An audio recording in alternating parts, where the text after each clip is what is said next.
Well, welcome back, guys, Welcome to Baby back. Got Sacks. Episode 16. 16. Wow. 4 months. Our first episode in 2023. Yeah. Which sounds wrong to say I 2023. wrote it and then crossed it out. I was like, that's not right. And Yeah. then I wrote 2022 and then I got very confused. I've been chart prepping for January and I'm having to God. write 23 instead of Ew. 22. And then today I was trying to check patience in and I had to switch back to 2022 and then it felt wrong writing 22 and I was That's like, everything just feels wrong. It's going to be very satisfying to write January of 23. Yeah. No, it's very nice. Oh, this episode is about the Final Girl Support Group by Grady Hendrix. Which I think is our first official horror book. I mean, we've done true crime, but I think so, actually. This like a true horror. I mean, we've done like mystery thrillers. Yeah, but they don't count as horror. No, this is horror. Grady Hendrix writes kind of kitschy horror. I don't know how to describe it because it's not like he still involves some humor in a sense. It's dark humor, but it's still humor. Yeah, there's a part in this book that made me chuckle every time. So yeah, he has Final Girl Support Group. Yeah, we both own the Southern Book Club's Guide to Slaying Vampires. Yes, haven't read that one. Haven't. I also own Horror Store, which is like haunted IKEA, I guess is what it's pitched as. Love that. And he has My Best Friend's Exorcism. Yes. Set in the 80s. And I'm very excited because each of the chapters is named after an 80s song. I love that so much. I'm pretty excited. Yeah, his writing style was very appealing to me. Especially at the end of every chapter it almost made this book feel real. Like a real story.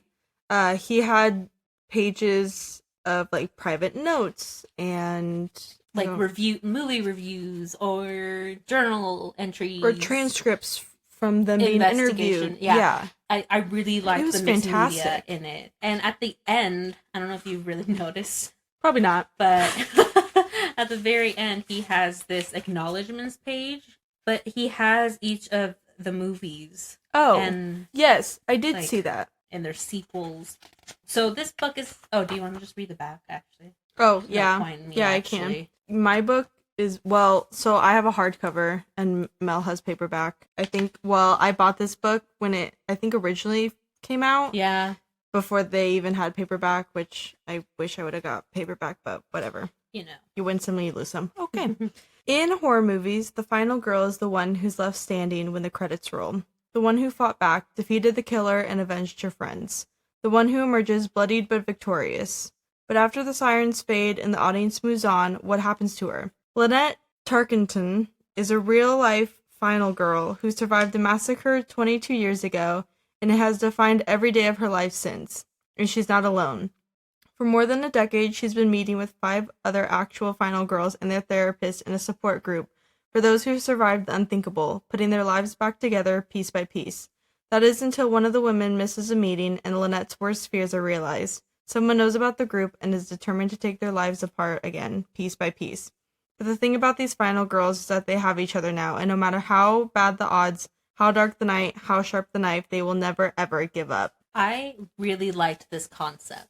And so each of these women had their murder, I guess, happen in the 80s. So these are all, they were teens in the 80s. And so it was hard for me to think of these women as like early 30s. I kept picturing them younger. Yeah, and so the thing about all these final girls is that they've actually been final girls twice. So they've been the final girl in the 80s, and then someone either, like one of the girls, the killer's brother, came back to avenge the brother's death and tried to kill her again. So there's a super fan. They were attacked again. Yes, and a final girl once again. And we follow Lynette, who is a loose interpretation of the final girl. They call her like the last victim or like the unkilled victim. I had a love-hate relationship with Lynette. So did I. And I guess before we continue, I was talking to Mel about this off air, and then we realized, we probably shouldn't do that. So I gave this book a 5 out of 5 stars. Now, I kind of almost wanted to give it a 4 out of 5 because it was good, but I always gravitate towards romance or mystery and suspense. This isn't your genre. I've never read a true horror book, so this is my first one. Now, that's why I wanted to rate it a 5 out of 5 because I felt like it wasn't okay for me to judge it based on the other books I've read because it's not the same genre. It's not comparable. Correct. Exactly. Yeah. Did you see what I rated it? No. Oh. What do you think I rated it? I want to see what you guess. This is a fun little game. Okay. What do you think I think? I would say probably a 3 or a 4. I'm gonna go with a 4. Yeah. I rated it a 4. I know her very well. I really do. See, this is funny because you were unsure because it's classified as a horror. To me, horror is my thing. I read a lot of horror. Mm-hmm. This didn't feel like a horror. Oh, it did when I read one of the scenes. I was like, oh, this is a horror. When they were talking about Lynette, her first... They get decently graphic. It gets gory, yeah. And yeah, when they say what happened to Lynette, I was like, we'll get to that, but yeah. I'm very desensitized to these things. I was like, oh my god, I need to put this book down. I never felt scared. Okay. I want to feel creeped out. Okay. Yeah. You know what I mean? No, I get that. And I've read books where I physically had to like close it and put it down and like stop picturing that scene in my head because I was like, oh god. I've never done that. Yeah. And so this was still fun. I really liked it. Again, his writing is it's really nothing easy. I've ever read. It's really accessible. It's fun. It was fun. Like you can't compare it to anything else. He's found a very specific niche in this like I don't want to say cutesy horror, but like horror that doesn't take itself too seriously, I guess. Yeah, I can it kind of delves into its cliches and it's really fun and it's not super gory. Like I said, there's one scene where you're like, oh dear god, and that one was a little brutal. But other than that, like I said, his writing style is fantastic. I think every chapter they all start with the final girl support group. Yeah, and it's like, and then it's what are they? It's like movie titles and then sequels. Yes, like really Night of the Final Girls is one chapter. Son of the Final Girl, like they're all and that's really fun. It's kind of fun, and like I said, I really like at the end of every chapter he has something that makes it feel like it's a real thing happening. And so we follow 6 primary final girls. There's a 7th who betrayed them. She ended up Chrissy. Yeah. Okay. And it's falling in love with her killer. Her monster is what Lynette calls them. Yeah, and we don't want to scare you into thinking, oh dear god, that's way too many characters to keep track of. Because so the book is first person from Lynette's perspective, and it's really easy to decipher their names who's who. Are different. None of them like start with the same letter. They're very different. So there's you have them. There's Marilyn Torres, Adrian Butler, Danny Shipman, Lynette Tarkinson, which is who we're following. Yeah, Heather DeLuca, and Julia Campbell. Now Chrissy's last name I don't remember. I don't know. And there's also a girl that we start learning about. I'd say in the beginning, Stephanie, who is a new final girl. So the first chapter actually follows Lynette watching CNN and seeing Stephanie as a final girl. But she was already a final girl because that was her second. Oh, was it the her monster? Yeah, she was part. I forget. I'm gonna be honest. Halfway through the book, they brought up Stephanie again. Yeah, and I completely forgot who Stephanie was. Stephanie Fugate, and she kept saying the Fugates. I'm like, who are the Fugates? Yeah, I was so confused. And then when Chrissy came along, I also was like, who's Chrissy? Yeah. And I was trying to go back, and I was very lost. So there's 2 other. I mean, it wasn't bad. Like I didn't write a sticky note. No, so like I could follow without the help. No, and the only reason I knew at the front. I was gonna say that's what I read from. Yeah, was notes. Dr. Carroll's, who's their therapist. Yes, Dr. Carol Elliott is the therapist, and she's been their therapist for 23 years, I believe. their so I think it's over 20 years. A while. Yeah, so I will say the only thing that confused me was each of these girls has a movie that depicts what happened to them. Yes. And it mentions it pretty frequently, and it has the names, it talks about their sequels, how they did. And with how often it was mentioned, I thought it was going to play a bigger part in the end. So I kept trying to figure out, like, oh, whose movie was this? Okay. And then whose movie was this? Oh, okay. And, but it's fine. You don't have to panic about that like I was. It doesn't, it's more just like a nod to what happens to the final girls. Because, obviously they're going to make a movie and fans of the movie. I really should have kept track. But so Marilyn Torres is famous and very rich, but I believe she married. Yeah. Adrian Butler is, well, she's the one that ends up going missing. We're going to get down to a little bit of spoilers. I mean, not anything crazy, but you guys all know this is if you want to stop now, go read the book, or if you've read it, just continue listening, and then you can get our version. But we're always gonna spoil the book. We're always gonna spoil because we're reviewing them, and we need to talk about our feelings. Yeah, exactly. It's just gonna happen. Okay, Danny Shipman. Danny is in a wheelchair from the second. That's Julia. I thought that was Oh, you're right. No, Danny is married to Marilyn. No. Nope. It starts with an M. Meredith. No, it's Michelle. It's definitely Michelle. It's definitely Michelle. So, and we just don't worry about the characters. It's not confusing at all. As we're looking at it, like M. Okay. It's Danny and Michelle. It's definitely Michelle. Michelle has cancer, which gets a little sad. Which we'll also how get to that ends. I was like, God damn it, you guys. Yeah, this book has some like really dark humor in it. So Danny and Michelle live on a ranch and they rescue horses. We'll get to Lynette. Like I said, she's the person we're watching through, and she's a lot. Heather lives in a halfway house. She really took up drugs. Yeah, and then Julia is the one in the wheelchair from her second attack. She jumped out of a third story window or something like that. She had to push. Yeah, she pushed the killer out the window to save her friend, and then her friend ended up dying anyway. I know. And so she suffered a spinal cord injury. Yes. And Lynette. Okay, so my first tab. So Lynette is OCD.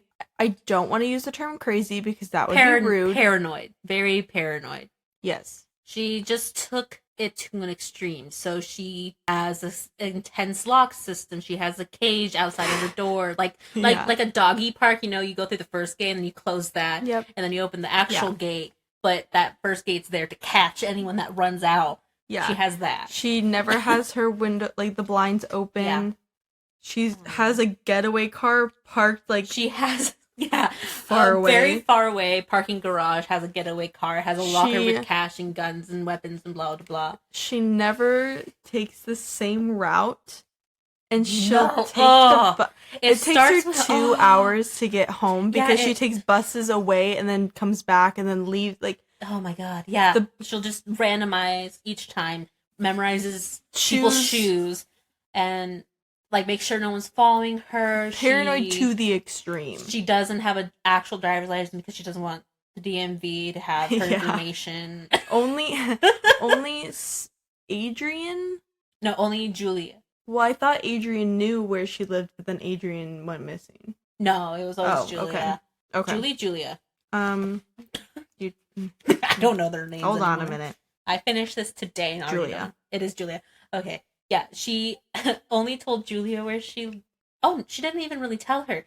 She just gave her a letter that was sealed, and she said, if I ever go missing, this is when you open it. I thought it was for emergency. Yeah, it's emergency. Yeah. That would have been emergency, so yeah. I guess the only person she talks to is fine. Okay, no, we got to get to this. This had me dying.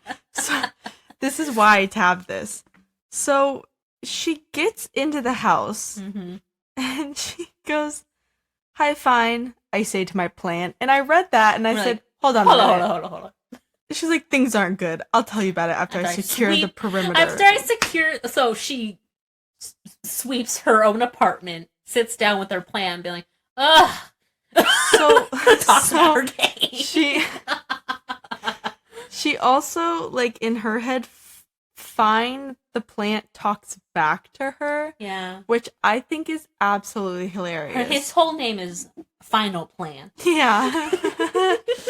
Oh, it's so good.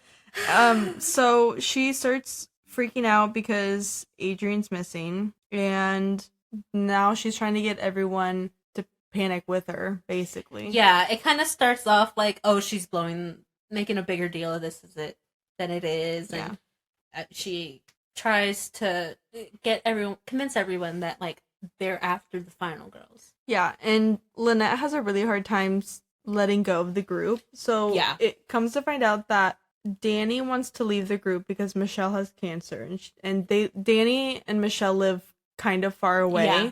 And so she wants to obviously be with Michelle as much as possible to live out her final days. Mm-hmm. And Lynette freaks out, and then they all start fighting with each other.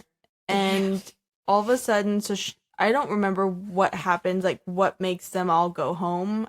I'm sure Dr. Carroll is like, okay, we need to take a break. So Lynette goes back home, starts talking to Fine. Still cracks me up. Honestly, that was the highlight of the book to me. And then while they were in the group, it's been found that Adrian is missing because she didn't show up to the group. Yeah. And then it comes out that someone's writing a book.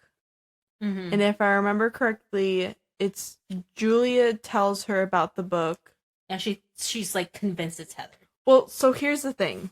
I don't remember if they say that in the group, but not in the group.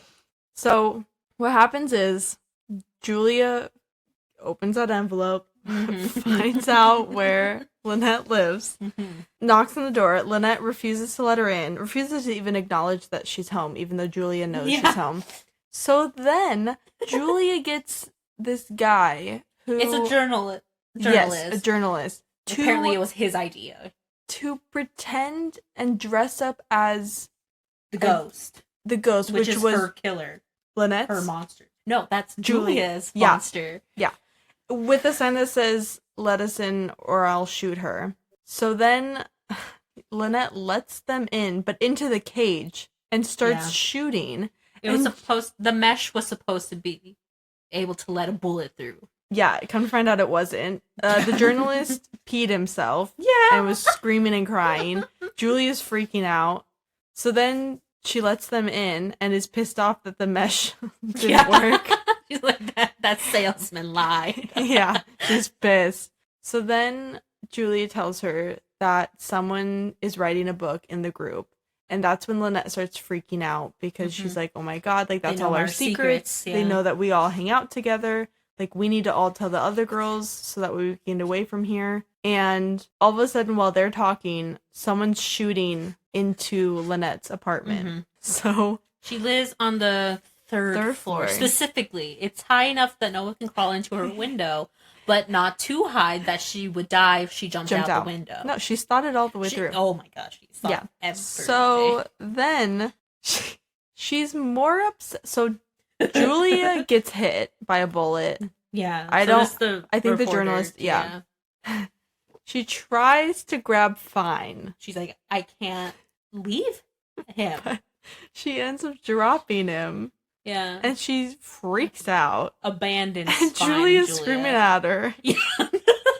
Lynette's like, no, you'll be fine. And leaves.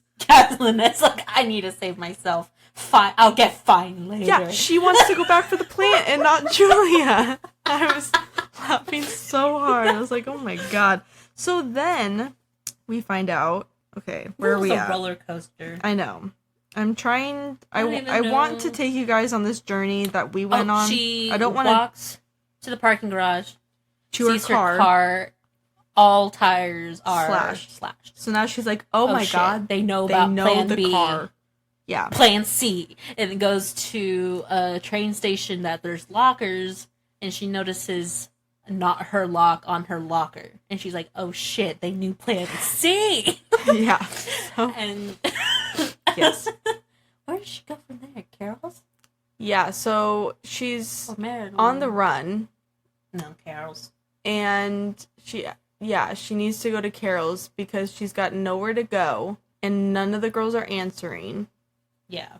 So then she goes to Carol's. Now, Heather's halfway house gets burned down. And Heather's missing. And Danny not attempts, but the police go to Danny and Michelle's house. Yeah. And Danny they try to bring her in for questioning. Yes, because now everyone's panicking that someone's going after all of them. And Danny wants them gone because she wants to be with Michelle, so she shoots into the air. Yeah, so she pulls a gun and out. And then they arrest her. So now Lynette's thinking, oh my god, someone has tried to kill Heather. Mm-hmm. At that point, she was told that Danny tried to shoot at a cop, when in reality she shot into the air, which obviously isn't good anyways, but it's not as bad as shooting a cop. Yeah. So then she's thinking, I can't go to any of the girls. Yeah. Because that's what they would suspect, the killer. Mm-hmm. So then she goes to Dr. Carroll's, and she brings the gun. Mm-hmm. Now, Dr. Carroll has 2 kids, Sky and Pax. Yes. Sky is 26, I think is what they said. And then Pax is 9. Yeah. So then she's wanted because she ran away. Yeah. The police have surrounded her apartment now. Yeah. So then she gets Sky to take her back to her apartment. Well, they find out first that Julia's in the hospital. Yes. Alive. And she's like, I knew she'd be alive. Yeah, she'd be fine. I checked on her. And Dr. Carroll's like, okay. Mm-hmm. And then Lynette walks in on Sky masturbating, which was okay. All right. Glad we could put that in there. Mm-hmm, mm-hmm. And so then she gets Sky. She pays him to go back to her apartment because she needs her plant. Well, yeah, that. But I don't remember what she tells Sky, but she just needs to get some stuff. Yeah. So in reality, she needs to go to a laptop to get her computer. It's a full PC stand that she managed to keep in the wall. Yeah, because and then there was a decoy computer on the outside that the police took. Yeah, I think it was someone told her. Was it Marilyn? 1 is none, 2 is 1. Yeah. So she always has 2 of everything. At least, yeah. Yeah. So come to find out, she wanted the laptop because it's got her book on it, and I was like, she's the one with the book that has the book that Julia was talking about. Book. I was like, oh, that's a plot twist. Yeah, that was a good one. Yeah. But I also want to mention that while she was having Sky drive her to the apartment, she was sitting on the ground. Yeah. Very nice. She refused to sit in the seat. Yeah. Love that. God, I know. So she snags the hard drive with her story on it. Grady Hendrix did an amazing job with the character, descriptions. Mm-hmm. It was fantastic. So, yes. Then she gets her book. And I was like, oh, she wrote the book. Yeah, has Sky drop her off in Beverly Hills, pays him off, so she can go to Maryland's, mm-hmm. who's having a party, a charity fundraiser for lions. She can't get in because there's ballet. Security and ballet, yeah. So she hops the fence and then gets tackled by security. And Fine goes flying. Yeah, he does. Yeah, it's the funniest thing to me, honestly. But Marilyn has them carry her to pool house. It's a pool house, and then she finds out that Heather's there. Yeah, Heather's just there watching TV. And she's like, God damn it, you've ruined my plan. Yeah, which I thought was hilarious. So then they found out that Adrian had been murdered. Yeah, she's watching TV and the news comes on. Yeah. It was... Who murdered her? That one is Christoph, something like that. Oh, Chris Volkner. Chris Volkner, yeah. Which was from the Red Lake... Camp Red Lake. Yeah.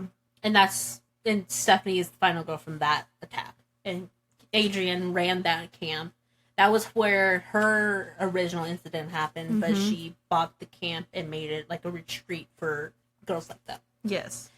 And they also find out that Detective Garrett, that police officer, was on the news saying that they had new mm-hmm. information about the Silent Night killing, which was Lynette's. Yeah, so come to find out, Lynette and Garrett were together mm-hmm. for the first murder, and they actually fell in love with each other.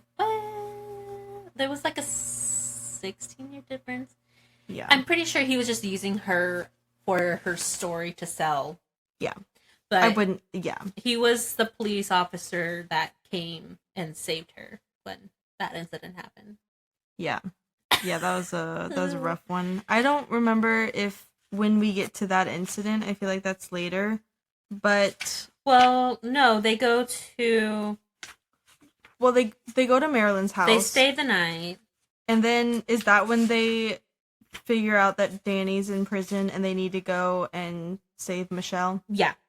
Because Marilyn is finally told all this, and so she calls and finds out Marilyn is in a hospice. Yeah, so they go to get her out. Well, they go, and then Lynette is like, all right, we're getting her out of here. And so they get her out, barely, forcefully. Yeah. Throw her in a wheelchair, get her outside, because Danny had promised her that she can pass on the ranch.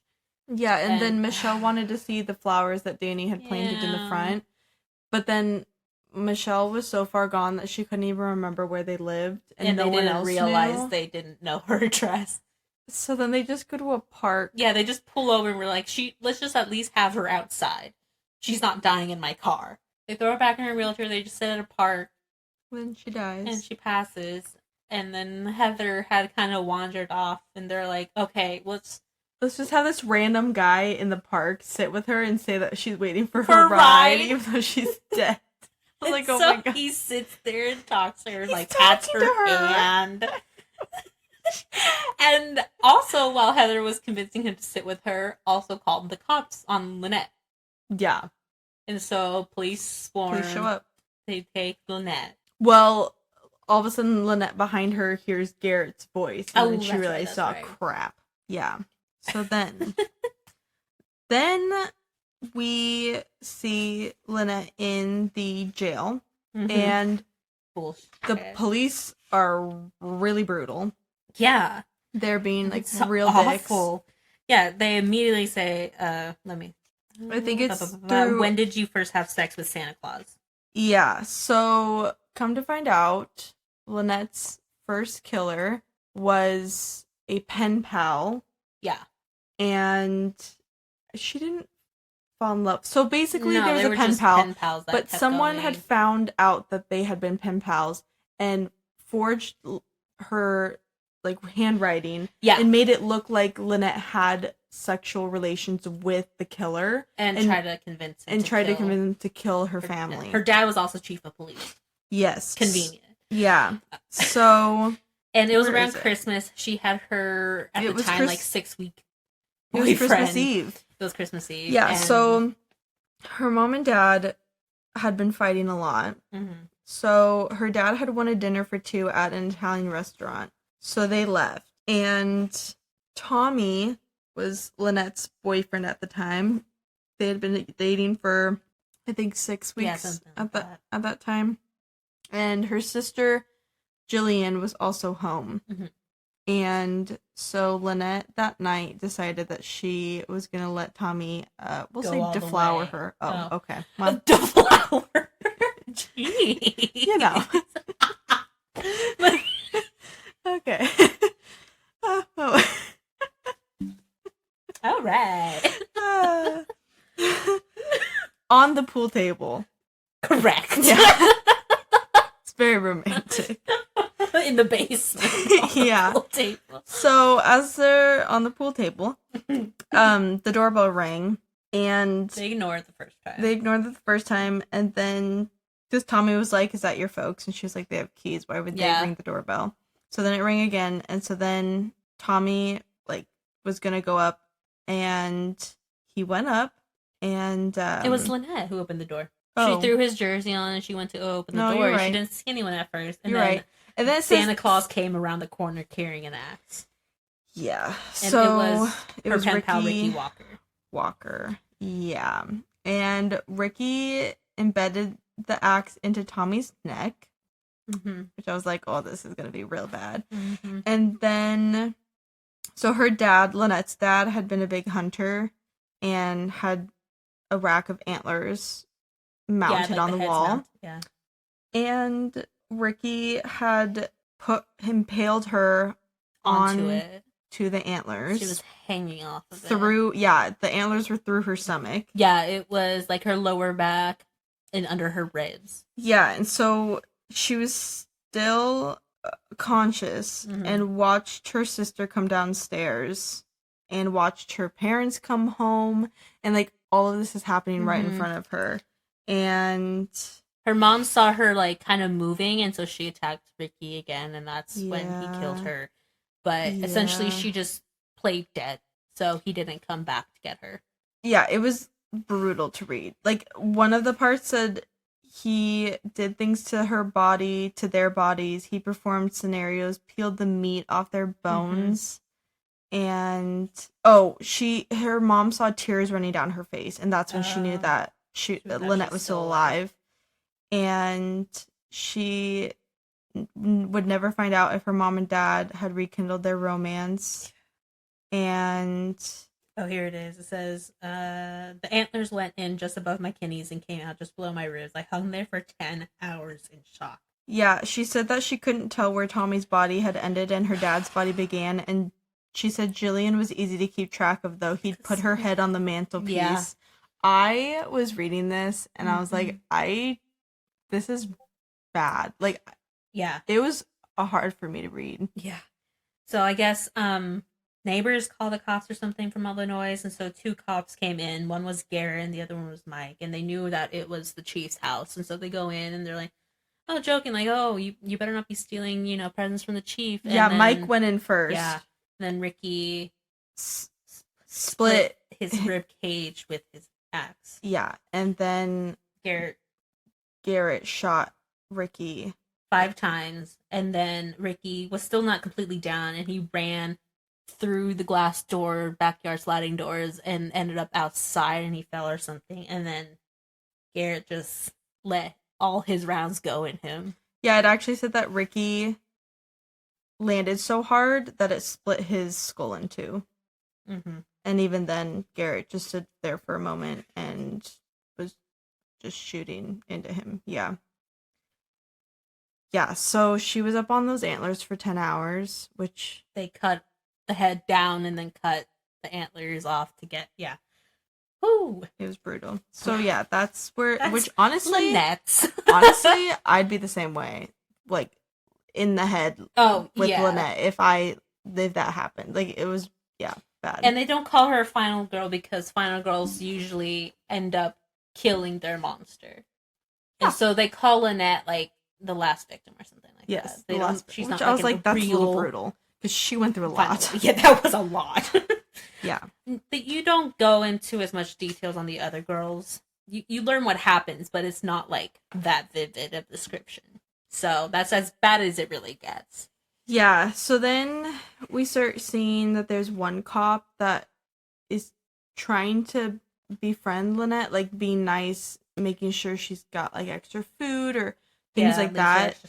He was like a fan of Ricky Walker and tried to kill Lynette himself, and so then Garrett walked in. Yeah. Also, Lynette is the one where her second monster was Ricky's brother. Yes. He was also dressed as Santa Claus. Mm-hmm. And he attacked her new foster family. Yes. And she, again, was supposedly dead, but she played dead and just... Yeah, but I don't really remember. She was like kind of in and out of consciousness. I'm pretty sure she was like in the kitchen floor or something. Yeah, I think so. But yeah, Garrett takes her, convinced the judge or whatever that she needed higher security because look at this guard, they tried to kill her. Yeah. And so he transports her himself, which I don't know how that happens. Like in his own car. He sweet talked him, I guess. I don't know. But he was trying to help her, even though I did not like how sleazy Garrett was. No, I didn't either. But while she's in prison, Dr. Carroll does show up to visit, and there's things that Lynette's finding out that the killer knows that not a lot of people would know. And so then she starts suspecting that it's Dr. Carroll who's doing Oh, that's right. Yeah, so then she starts getting paranoid with Dr. Carroll, and I think that's when Garrett comes in and takes her to a house and says, basically, I'm letting you go. Just make it look like people came and... Yeah, he's like, punched me in the eye or something. I was like, oh, that's very sweet. And so she kicks him in the balls and steals his car. Yeah, she did a little above the end. Yeah. And takes his gun or something. Yeah, anyway, so then... she's on the run. Yeah, so then she decides to keep it simple and kidnap Stephanie Fugate, which is the new girl. The new final girl. That, because I was like, oh, I'll just keep it simple. I'll go kidnap her. Yeah.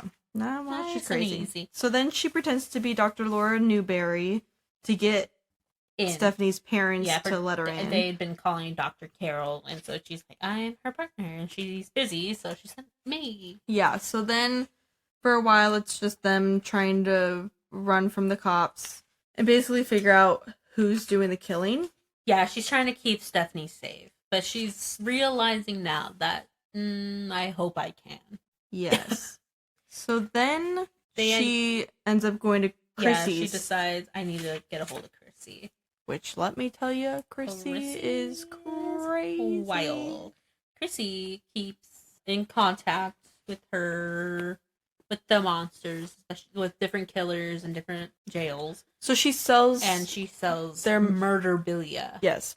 So, like, the weapon, or what they were wearing, or... It's like art staff. To her. Yeah. Yeah. Yeah. Yeah, so in her house is a murder museum. So every room, or not room, but she's got like sections of all of the girls and stuff from their like murder. Yeah, from their... I don't want to say like attack. Final day or attack. Whatever. Yeah. So she had even like sold all her own stuff. Yeah. To get all of Heather's. I think so. And, like, one of them I think it was during prom night or something, so she has one of their prom dresses. She's got an axe from another one. She's got a lot of stuff from the bloody Red Lake. Shoes and clothes. Yeah. From the campsite, she's got a camp counselor t-shirt, and she's got a lot of things. And Lynette's is empty. Well, because she says, yes, we can do it together. And the guy that lives there, I don't remember his name. Keith or something like that. I think it's Keith. He's I don't even know what to say about him. What's his name? Hodor or something in Game of Thrones? It's a big man who doesn't speak much, not in complete sentences. It's like when Kevin in the Office. It's like One-Eyed Willie from the Goonies. Yeah. Basically. It's like Kevin is like, when he's like, why say more word when less get point cross or something? Yeah. So Keith is this like huge guy that wants to do violence. Smells bad. And Chrissy kind of just like lets him do what he wants. Yeah. At one point, they want Stephanie. Well, no. Chrissy does not know about Stephanie. Not yet. Lynette goes into Chrissy's house alone and told Chrissy, if I don't come back in, I believe, an hour. Told Stephanie. Yeah, Lynette told Stephanie, if I don't come back in an hour, come and find me and get me. All she gave her, though, was mace, so. Yeah, she was sending her in to fail at that point. And Lynette explained what was happening and said she needs Chrissy's help. And she's like, oh, you haven't figured it out yet? And blah, blah, blah. And she's like, let me show you my museum. Maybe you'll get it. And then I'll show you the emails that have these numbers. And that's when she shows her the museum. And then by the end, you find out she's been emailing. I forget what the name is. I couldn't even really say it on Quora. You know what I'm talking about? Well, they get Chrissy to come out by pretending to be someone else selling murderabilia. Oh, yeah. And that's when they follow where Chrissy lives to know. And did you find it? Or Cuminus. Yeah, I don't know. Something like that. But basically they find out that email is from Dr. Carroll. Yeah. And she's like, oh, I've been talking she's like, oh my Carroll. God. You haven't figured this out yet? Yeah. And then Keith captures Stephanie as she was going through the woods trying to find... Yeah, he grabs Stephanie, throws her in the house, and is like, girl. I'm like, what is happening? Yeah. And he's like, kill or something? Yeah, he wants to hurt. And then he was like, Chrissy goes, you need to make her last lover. And I was like, no. Yeah, he was like, 2 days. Yeah, so they basically want to... They want to kill her and kill Stephanie. So it was basically either Stephanie dies and Lynette gets away, or both Stephanie and Lynette die. And so Lynette's like, I'm out of here. Well, she runs, and she's like, I can't leave her. I can't do that again. I did it to Fine. I did it to Julia. I can't leave Stephanie. This fucking planet. So she gets in the car, drives it into the side of the house, gets out, realizes she killed Chrissy. And Keith is like, she can't find Keith. And so she pulls grabs Stephanie, who had been hit with a baseball bat. He was about to. Oh, I thought he had. No, she was fine. But out of the rubble, his hand, full on Mulan style, grabbed her ankles, but they managed to get away. Yeah, so they managed to get to a hotel. Stephanie's fine. They're fine. Yes, and then I'm trying to... Oh, that's when she tries to call all the girls and be like, it's Dr. Carroll, you need to get away. And she learns that Dr. Carroll was like, okay, let's go to this one place, all of us, at Sagefire, and we'll all go together and stay safe there. But she thinks it's Dr. Carroll, so she's like, you need to be careful. Julia? It's Julia. Julia's the only one who actually answers. Well, and then... doesn't hang up immediately. So while Lynette's calling everyone, she sees Pax's comic book that he had made that she had to buy off of him. And $100. Yeah. Just keep quiet that she and Sky are leaving. And she's seen signs of like violence and sexual abuse and stuff like that. In drawings, in the comic book. Like sharp teeth and wide open mouths. And X's for eyes and fangs and so then she's reading like Skyman is so evil. Skyman hits cats. Skyman can shoot a gun real fast. And she's like, Skyman. And then she's like, oh, Sky, which is his brother. And so she was like, it's Sky, because Sky said that he sets up all the email servers for his mom's business, which means he has access to his mom's emails. Mm-hmm. And so I was like, oh, well, maybe it's Sky. Like, this book had me kind of going, okay, no, it's Lynette. Wait, no, it's Dr. Carroll. Yeah. And so then they finally get to what place were they take? They were going to go to Sagefire, but she had convinced Julia and be like, you don't have to tell me where you're going, just don't be with Dr. Carroll. Yes. This was before she realized it was Sky, though, and she was like, grab Sky and Pax if you can. She has 2 kids. Just go anywhere and, like, keep safe. And Julia's like, well, I'm not going to tell you whether or not I'm actually going to listen to you. And she's like, good one. Yeah, so they go to Danny's ranch first. Yeah, Danny's kind of like their last hope of recruitment. Danny's kind of lost it. She has this huge bonfire in front of her house that she's throwing all this stuff in because she's just done. She's pissed off that Michelle died in a park without her. By herself. Yeah.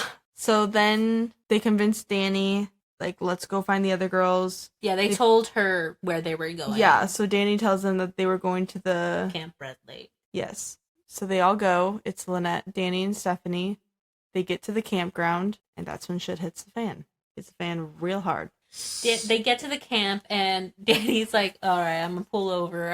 I need to pee before all this goes down. It's like, someone's going to die. Mm-hmm. I need to go pee first. And so she goes off into the brushes to go pee, and Lynette turns around to Stephanie and being like, okay, we need to make a plan. And then she feels something hit her really hard in the back of the head. Stephanie jumps into the driver's seat, swings over the passenger seat, pushes Lynette out, and then Danny grabs a shotgun. Oh yeah, and she like hits Danny with the car, and then grabs the gun to kill off Lynette. Yeah, Lynette plays dead, and then Stephanie is trying to gun down Danny, and is just like shooting into shrubbery, and then finally ends up driving away, and thinking that she has killed Danny and Lynette. When she hits Lynette in the head, when she hit Lynette in the head, she didn't realize that Lynette has a metal plate in the back of her head. She shot, but the metal plate deflected. Yeah. God, Lynette's been through some things. And so Lynette starts like hearing Adrian's voice in her head. So there's some talking to her in her head of like, you need to get up, you need to go protect those girls. Yeah, so what we find out is that one of the camp cabins is made for Lynette, and so she manages to get everyone in there as Stephanie is like shooting up the place, but it's not going to break through anything. Yeah, because there's metal in between the wood, and there's like secret entrances and stuff or whatever. They all manage to get inside. She finds Julia and Danny again, and Marilyn and Heather. They all get in that log cabin, but she knows there's a way down. Yeah. So she's like, I need to go save everyone else, because they were having a memorial service for Adrian at the time. So she runs to go find people in general, I guess. Yeah, I think if I'm she's trying to go stop Stephanie now. Yeah, I think there was like 20 people down by the water, and so she was trying to get to them first. And then as she's going there, she's seeing some of the employees like down with wounds, and so she's like, "Oh crap! Like Stephanie's already made it." Yeah. Well, then come to find out, Sky is there, and also come to find out, Stephanie and Sky have been in cahoots with each other. Cahoots with each other for months. I think like 2 months. I think 2 or 3 longer. I think it was 2 years. I think it was 2 years. I don't know what I'm talking about. He was grooming her. Yes. But yeah, Sky finds Lynette, tries to shoot her. Heather jumps on him and knocks him out on the toilet bowl. Yeah. So he's like out. And then Stephanie comes and she's like, me and my man have been planning this, blah, blah, blah. And she was like, oh, Sky? Yeah, like, he's been grooming her. And I was shocked that they were actually together. That's what got me. I was like, oh. Yeah, that was a really good twist. A good one. And she kept trying to like talk to Stephanie in a way that would distract her enough. And what was she saying? Oh, you think it's about you and Sky? This is about him and his mommy. You're the sad daughter-in-law into his psycho obsession, a footnote in his case file. So she's like getting mad at Lynette for saying that stuff, and then that's when she jumps onto Stephanie and like just bear hugs her so tight that she can't get out. Yeah, and then Stephanie starts freaking out. She's just like, just kill me. Yeah. And she's like, I'll escape prison and all this stuff. And it's like, you're not smart enough to. But yeah, they get cuffs on them. Flexible cuffs, I think that's what they were calling them. Yeah. I don't know. And then the police come, blah, blah, blah. So then at the very end, all the girls get together at the prison and see Stephanie. To see Stephanie. And they have their final girl support group with Stephanie. With Stephanie at the prison. Like, what is happening? And that's the end. So I found out it is currently in the works to be a TV series for HBO Max. A limited TV series. Well, they better not put that scene with Lynette's family in it, because I'm going to tell you right now, I'm going to be looking anywhere but between the TV. Your fingers? I won't be looking at the TV. The cast is unknown, the date's unknown, but they started this in like 2021, not too long after this book was released. Oh. But there is talks that Charlize Theron is attached to it. Interesting. Mm-hmm. I right? Could see her I don't know which one. Maybe Marilyn?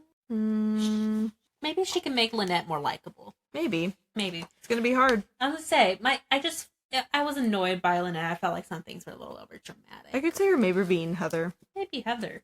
Yeah. Yeah. Like I said earlier, I had a love-hate relationship with Lynette, because in one aspect, I can see how she'd be so paranoid. Yeah. Like, I get it. But at the same time, I'm like, okay. You kind of have to suspend your beliefs. You kind of have to, like, go along with how crazy things kind of get. Yeah. But as long as you, like, accept that, it's a fun ride. Oh, we forgot to also say that Marilyn adopts Fine and plants Fine, and he's thriving. He's a pepper plant. He's a pepper plant. She was like, he was so crowded in that little pot. And it gives you an excuse to come over. At one point in the book, she gets Fine again after she left him in her apartment. And she's like, he's giving me the silent treatment. Yeah. I'm like, oh my God. This plant. Like, now I want to get a plant and name it Fine. Name it Fine. Yeah. But no, if you like horror, I think this is a great book. Like I said, I gave it 5 stars. I feel like I should have given it 4. But like I said, I thought it was. I know I go could. by how you feel. Not what you think you should rate it. I know. Well, nah. I'm giving it a 4. It's not super horror. It does include enough humor and some lightheartedness. Mm-hmm. It's not completely dark, so it's not full horror. If that's not what you're looking for. I feel like this is a little more. It can appeal to more people. Yeah, the general public. I'm intrigued now to read the Southern Book Club's Guide to Slaying Vampires. That one's a little long. Yeah, that one's thicker. So yeah, we'll see. And he has a new book coming out on the 17th of January. How to Sell a Haunted House. Oh, about the 2 siblings that inherit the house. Yes. Yeah, so that one's coming out. I saw it was for sale, signed, but hardcover. Yeah, I don't have any of his book hardcover, and it's $28. Hardcovers are pricey. Yeah, they are. But it was signed. No, but all honestly, the other ones are paperback. Well, so, do I get it? Do I not? We have a. I know we have a problem when it comes to paperback versus hardcover. I personally, I mean, obviously have books that are hardcover, like books of the month, things like that. But I like reading a paperback. I like the paperback better. Although all my Nicholas Sparks books are hardcover. I was gonna say, but if you have enough hardcover next to each other, it looks really nice. Yeah, I don't mind it, especially if I'm reading sitting up. Then I can just have it up, and I don't have to worry about. Yeah. So I don't mind hardcover, but I wish flop.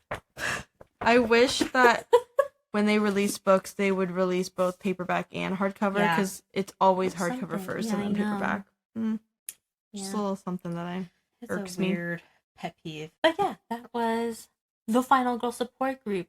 I always got confused because Riley Sager has a book called Final Girls as well. That's his. I think that was his debut back in like 2017 or something. But yeah, I think it was a really good concept. Yeah, pretty well executed. I think next week, I'm gonna be honest.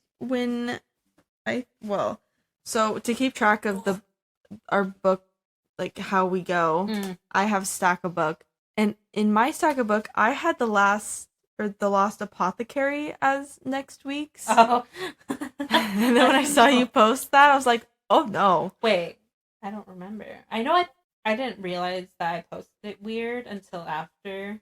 Well, let me see.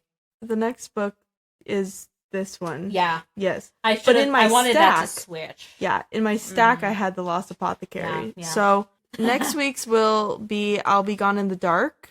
True crime. True crime. Yes. One Woman's Obsessive Search for the Golden State Killer by Michelle McNamara. This is also a documentary on Netflix under the same title, which I don't get because I don't have Hulu Live. I don't get it. I think it's on Netflix. No. Oh, it's not? No, I looked. I looked because I'm going to be honest. I was like, well, maybe instead of reading the book, I can just watch the true I'm crime documentary. Gonna watch the documentary. I have read this already previously, earlier this year, or I guess last year. Yeah, you've read it before. So I'll probably watch the documentary to like refresh my memory because it's more than just the killer, but it really is about her researching and looking for this killer because she's looking at it after the fact. As an unsolved case. So we'll also get more into it than the book does because the book finished in 2019. Yeah, it published before they found more updates happened. Yeah. So since the book came out, they did identify the killer. Yeah. Which is bittersweet because Michelle had passed away in her sleep in 2016 and did not get to see it. Yeah. But we'll talk about that one next week. You can go on our Instagram to see what else we're doing the rest of this month. Yes, and our bonus episode will be up. Yeah, it's already up. It came out last Wednesday when you're hearing this. So there's that. I actually have an idea I want to chat to you about. I found something. Oh, okay. That maybe we can do another bonus. Okay. But yeah, that was a good one. We'll definitely be reading more from Grady Hendrix. Oh, yeah. I think so. I think he would be a great author to maybe tackle in October. Oh, yeah, that'd be fun. Maybe we can do How to Sell a Haunted House in October. Ooh, that could be fun. That could be fun. Yeah, I like that. But yeah, I mean, this was quite the book to start 2023, I'll tell you that. Oh, yeah. All right. Well, follow us under Baby Got Stacks podcast. Yes, on our Instagram. Someday we'll figure out TikTok. Maybe that'll be our 2023 resolution. I was going to say, we can do one of, like, our January picks somehow. We can think of something. Just, like, showing it. Yeah, we'll think of something creative. Something. We'll figure something out. All right, so we'll see you next week. Yes, we'll see you next week. Bye, guys. Bye.